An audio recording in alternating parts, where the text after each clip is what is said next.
I just wanted to touch really quickly on this topic before I forget.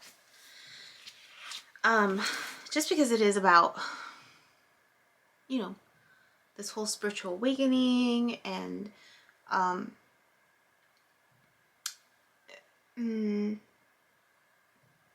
this continued awareness of just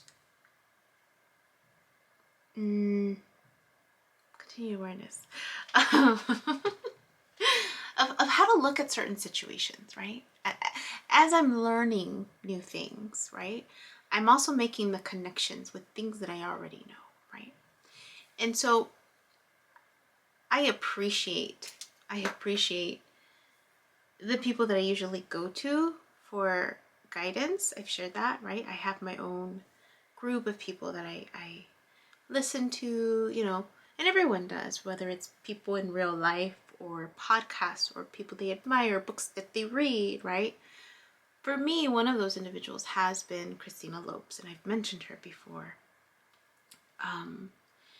And she has her master's in public health. She has her doctorate in physical therapy, and she has this she's built a business for herself, right? With the spiritual gifts that she's tapped into. And so today, October 12th, she came out with this new one. It's called Now is the Best Time to Do Shadow Work. Here's Why and How. And I'm hoping that in the courses that she teaches, she explores further, right? More about this specific video. And I'd have to, I want to go look at some of the other videos that she's mentioned from her past. I want to encourage you to listen to this video, but I want to make a note and I want to highlight. She talks about shadow work. And she talks about, in essence, right? Shadow work is when we're looking at those parts of ourselves that are hidden or that we don't want to see, and incorporating it into me, right? Or into you as a whole, right? Instead of looking at yourself in parts, right? You're now integrating it to be this whole person. And to a certain degree, when you're just living your life, it's when, this word trigger has a purpose, right? It would often, these parts of yourself would get triggered when you have certain interactions with other people, right? And it still does. For many of us, it still operates in that manner. And she addresses it. She addresses how for most of our life, that's how it was before, where you had to be in the presence of someone else in order for this trigger to be highlighted, if you will. And she's talking about how the shift in the energy around the world is causing a shift in how we're doing shadow work as well, where some people are no longer needing or requiring this external stimulus to trigger something within us for us to become aware, right, that there's something off. And she is terming it spontaneous surfacing, right? Where it requires a memory of something or a remembrance of something and an emotional charge that's connected to it. I need to speak on this because there's an element of mental health that's it's missing in her video, but I'm hoping that she ties it in to any other further up work that she does. I'm hoping.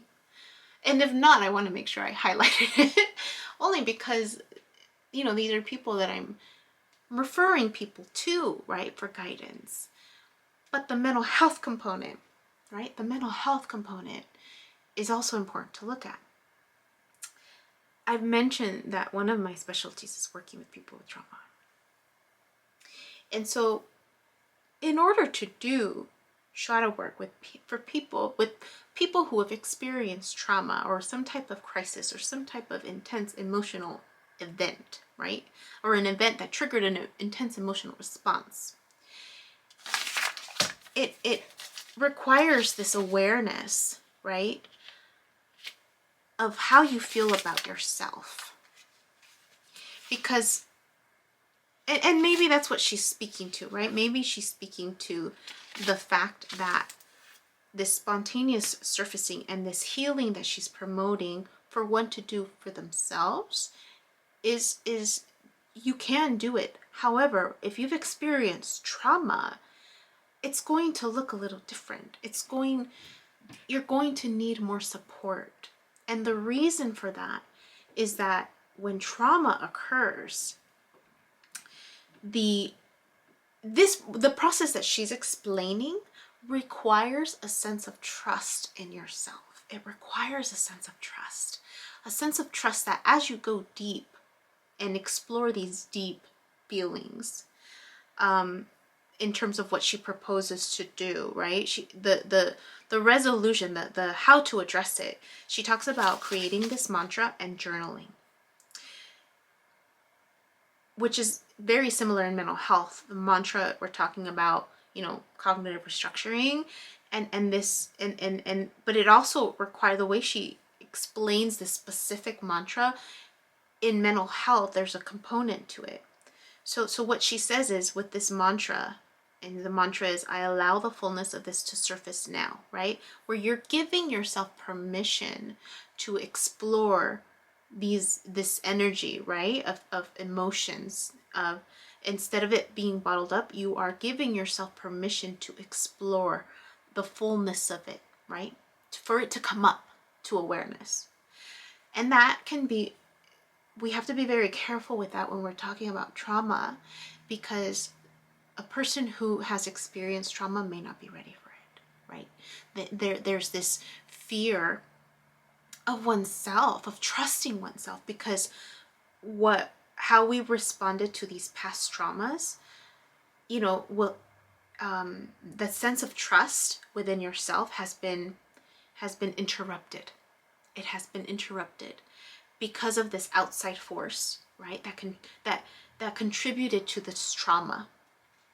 And so when we look at trauma, and I talk about this outside force could be weather, right? In terms of this emotional, when you look at climate, stuff related to like tornadoes, right? It's weather that's out of our control. Earthquakes, right? It's the movement of the earth that's out of our control, right? Hurricanes, the movement of water and wind and storms, right? Element outside of our control. And that could cause trauma, right? Fires could cause trauma. Car accidents can cause trauma. Abuse of any kind can cause trauma. So anything where there's this threat of yourself, of physical well-being or emotional well-being of your ego, right? Being threatened to a certain degree can be traumatic. And it's all about perception, right? It's all about perception, because I'm even, with the clients that I've experienced, and then the mental health definition of trauma, there's a certain element that we forget in terms of like, there has to be like a death to one's life, but it could also be hypothetical death of an emotional like response to your ego being threatened. And that could be traumatic, because I'm seeing it in my clients. That it may not have been something so physically impacting, but it's more of an emotional, like a rejection, for example, can create the same traumatic responses as another type of trauma, because it's all perception, right? So anyways, bringing it back. When trauma occurs, your sense of self, your trust in yourself has been interrupted by an outside force, whether it's a person, whether it's a person, the environment, right? And so then there's an element, and even within ourselves,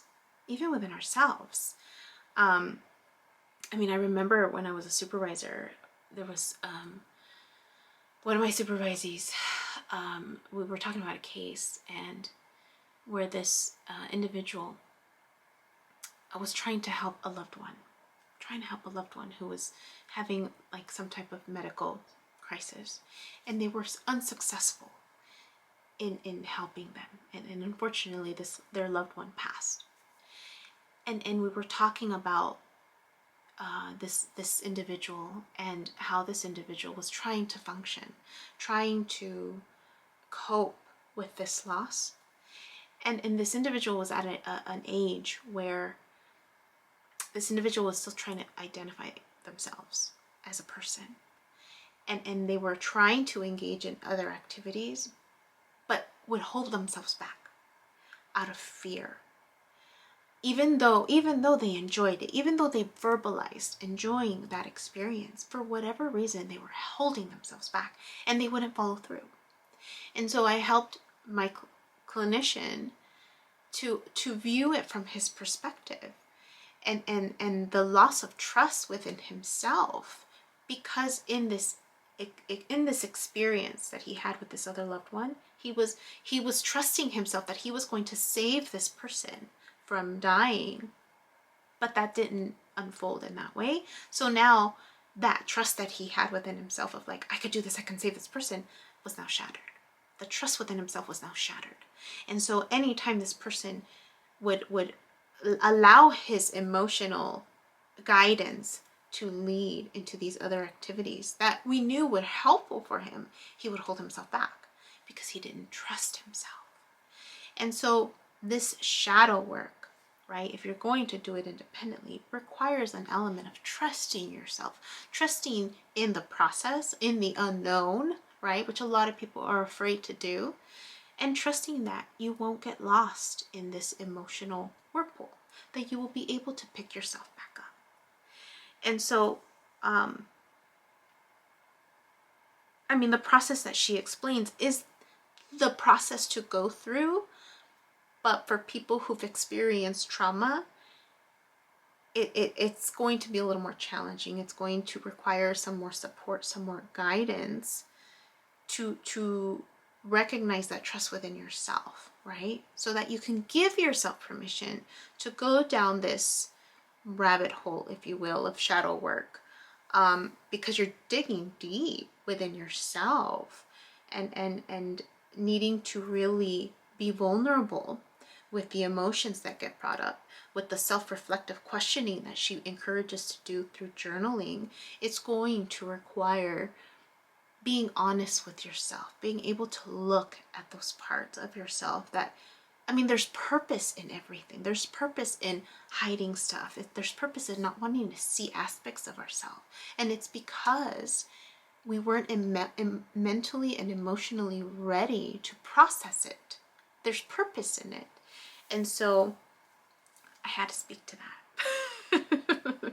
I had to speak to that because there's an element of mental health that's missing. And it would be unfortunate if people go down this rabbit hole, right, and then find themselves stuck. And this is why that other person in my life, childhood acquaintance, right, where she talked about her sister, how she compared it. She compared me, what I was doing, with her sister. And she compared it as, well, my sister dabbles in all of that. And she's just finding herself lost in depression even more. Right? I'm not laughing at the situation. I'm laughing at the connection, in the sense of there's a reason why, right? There's a reason why her sister found herself deeper in depression, right? I wonder if there was trauma involved. I wonder if she was just needing that guidance as to how to go down this rabbit hole, right? How to tap into all of these tools, because that's all it is tools to help you do the shadow work so that you can feel better, right? I wonder. I don't know her sister's situation, but I wanted to highlight that only because I am encouraging people, and again, people have found Christina Lopes' videos to be really helpful. I have continued to find them very helpful. But now that I'm in this position where I'm at, like I can, you know, a lot of what she's sharing, I'm like, okay, wait, but from a mental health perspective, we also have to make sure, you know, because one of my goals is to incorporate both, is to incorporate this new energetic world, right? This spiritual world that's been missing in a different way, because they've tried to incorporate it in our treatment, in the way of like, oh, just assess for it, right? And then have conversations around it. But a lot of people still fear including it in treatment. Not necessarily that it has to be in this format, but using what the client already knows as what their truth is, what their religious beliefs are, and incorporating that, not being afraid to incorporating that in their session by asking questions, by if you were the clinician, ask your clients to teach you about their religion. Ask them to teach you, because then that's going to give you more insight, more awareness of what they believe, and then kind of reflecting that back to them, right? And so I think there's fear.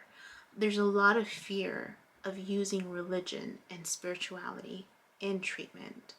And I'm trying to bridge that gap. I'm trying to help bridge that gap, because it's a missing link, right? To continuing to move forward and feeling that wholeness and completeness within yourself, so that you're not constantly having to try to fill it, right? To fill the void with other things. So I just wanted to speak to that. I feel better. But I still encourage,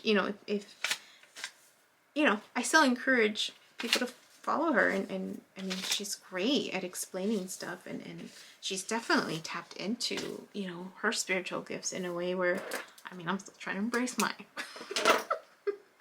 I'm still trying to figure mine out, but yeah, so I just wanted to speak to that. That's all. All right, have a good one. Hope this was helpful. Bye. Hi. My name is Yubi, and in case you haven't figured it out, this footage is capturing my experience as I learn to navigate my personal spiritual awakening. I am learning that this experience is unique to each one of us, in whatever way we believe we are embracing living our truth. This just happens to be my journey. And despite me having a graduate degree and a license in clinical social work, this by no means is intended to replace any type of mental health advice. This is just me on a personal level, documenting my experience, shedding light on the truth that I am learning and discovering for myself, and really inviting you along for the ride. If by some magical chance you find this content to be helpful in any way, shape, or form, please click the like button, share the message, subscribe to my YouTube channel. I have an Instagram account, a personal one, and one specifically for this channel that you're more than welcome to check out. I'm an open book. I have also created t-shirt designs. I'm wearing my favorite one right now, which is the North Node design, but I have that and other things that you can look at, inspired by this process and journey, and I have the link in the description box as well as in the about section of my YouTube channel. So you're more than welcome to check those items out. Any type of support is great. Again, if you find this content really helpful or meaningful, sometimes when we take that step and be vulnerable, with showing what's inside our hearts and what's really our truth, we realize that we're much more connected than what we thought we were. And so I hope that as I'm living this experience, and that you find some type of truth for yourself, or find some type of ability to heal in some way, just by relating, just by knowing that you're not alone. That really has been my goal with this process, not just being able to connect with others, but really for my own healing. It's definitely been a therapeutic experience and a very creative one for myself. So I thank you, and I wish you all the best, and we'll see what else comes next for me. So